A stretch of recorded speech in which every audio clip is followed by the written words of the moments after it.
হ্যাঁ কাকিমা বলো, হ্যাঁ কাকিমা বলো। বলছি অনেকদিন ধরে ভাবছিলাম তোমার সাথে দেখা করতে যাবো, তো এখানে দেখা হয়ে গেল তো ভালোই হলো। হ্যাঁ বলুন, কি ব্যাপার কি? বলছি ভাইপো, এখন তুমি টিউশন পড়াও? হ্যাঁ টিউশন পড়াচ্ছি, সেরকম নয়, ওই অল্প ছেলে নিয়েই পড়াই, ওই গোটা কুড়ি ছেলে পড়ায়, দুটো ব্যাচ পড়ায় আর কি, 4 দিন পড়াই সপ্তাহে। ও, তা আমি ভাবছিলাম আমার বেবিটাকে তোমার কাছে টিউশন দেবো, তো তুমি কি পড়াবে? আর বেবিটা কত বড়? বেবিটা এই 7+ হবে। ও 8 বছর? হ্যাঁ ওই রকম। হ্যাঁ পাঠিয়ে দেবেন, পড়াবো, কি আছে। তো তোমার ঘরে এয়ার কন্ডিশন আছে তো? না না, এয়ার কন্ডিশন কোথায় পাবেন আমার বাড়িতে, আমার তো টিনের ঘর, ওখানেই পড়ে। ওই ওই ছোটো ছেলে ধরুন 7-এ কিছু ছেলে পড়ায়, আর কিছু মাধ্যমিক ব্যাচ আছে। হ্যাঁ ওখানেই পাঠিয়ে দেবেন, ওখানেই পড়াবো, ও আমার টিনের বাবা, ঘর। আমার ছেলে তো তাহলে মোটেই থাকতে পারবে না, আমার ছেলে সব অ্যাডজাস্ট করতে পারে না। কি করব, ঘরেতে আমাদের এসি আছে, এবার যখন কারেন্ট চলে যায় তখন এসে গাড়ির ভেতরে শোয়াতে হয় এসিতে। এইরকম ওর অবস্থা, ও একদম গরমেতে থাকতে পারে না।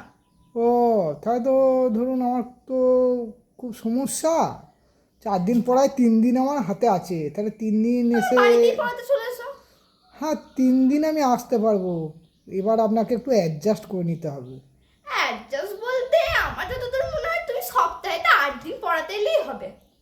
হ্যাঁ সপ্তাহ তো 7 দিনের, 8 দিন কী করে পড়াবো আমি? ওই তো অ্যাডজাস্ট করতে বললে তো, যদি তুমি 8 দিন চলে এলেই হবে। ও তা তাহলে দেখো, তোমার অ্যাডজাস্টমেন্টটা পরে বলবো, আগে আমার অ্যাডজাস্টমেন্টটা বলে দিই। আমার কিন্তু বেবির অনেক প্রবলেম আছে, তো কিছু কিছু ডেট তোমাকে একটু অ্যাডজাস্ট করে নিতে হবে। হ্যাঁ কীরকম? যেমন মনডে সকালবেলা আমার বেবির ডান্স ক্লাস থাকে, তাহলে ওই দিন তুমি বিকালে আসবে। আচ্ছা টিউসডেতে বিকালবেলা ড্রয়িং ক্লাস থাকে, তুমি সকালে চলে আসবে। আচ্ছা ওয়েডনেসডেতে ওর সকালবেলা সুইমিং থাকে, আচ্ছা তুমি বিকালে চলে আসবে। আচ্ছা থার্সডেতে ওর বিকালবেলা ক্যারেটে ক্লাস থাকে, তুমি সকালে চলে আসবে। আচ্ছা আর ফ্রাইডেতে সকাল বিকাল 2 টাইমই গানের ক্লাস থাকে, তো তুমি দুপুরে পড়াতে চলে আসবে। ও বাবা, কত গান শেখে, কী গান শেখে এত? ওই তো সকালবেলা ক্লাসিক্যাল শেখে আর বিকালবেলা র‍্যাপ শেখে। বাহ বাহ বাহ বাহ বাহ, তা শুধুই তো অ্যাডজাস্ট আমাকেই করতে হবে তো সেটা একটু করতেই হবে, বেশিক্ষণ পড়াতে হবে না, ওই 6টার সময় আসবে 10টার সময় বাড়ি যাবে, তাহলেই হবে। ও বাবা, এই বাচ্চা ছেলেকে যদি 4 ঘন্টা পড়ায় তাহলে তো মুশকিল হয়ে যাবে, ও মাথা নিতে পারবে কেন, হ্যাং হয়ে যাবে তো মাথা। আরে না না, আসলে ব্যাপারটা হচ্ছে আমার বেবি তো ঘুমায়, তুমি এলে তারপর বেবিকে তুলবো, ওই করতে ওর উঠতে উঠতেই প্রায় 1 ঘন্টা লেগে যায়। আচ্ছা তারপরে আবার ওর মুড সুইচিং করবে, তারপরে চকলেট খাবে, ওই করতে করতে আরো 1 ঘন্টা চলে যায়। আচ্ছা। এরকম করে টাইমগুলো পেরিয়ে যায়, তাহলে পড়ার কতক্ষণ হবে? সেই জন্যই বললাম 6টা থেকে 10টা, এইটাই টাইম। বাবা, শুধু তো আমি অ্যাডজাস্ট করে যাবো, যা বলছেন আপনি আমাকে অ্যাডজাস্ট করতে হবে তা সে বলছিলাম। ভাইবো একটু অ্যাডজাস্ট করেই নেবে।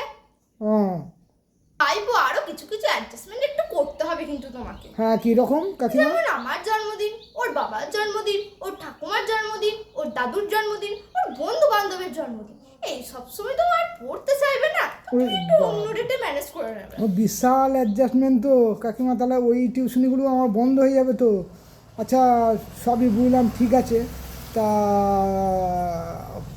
মালু কতটা দেবেন, মানে টাকা কি দেবেন?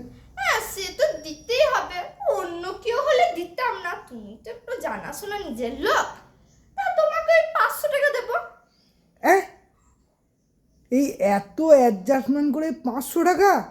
আরে আমি আসছি, আপনি অন্যজনাকে দেখে নিন।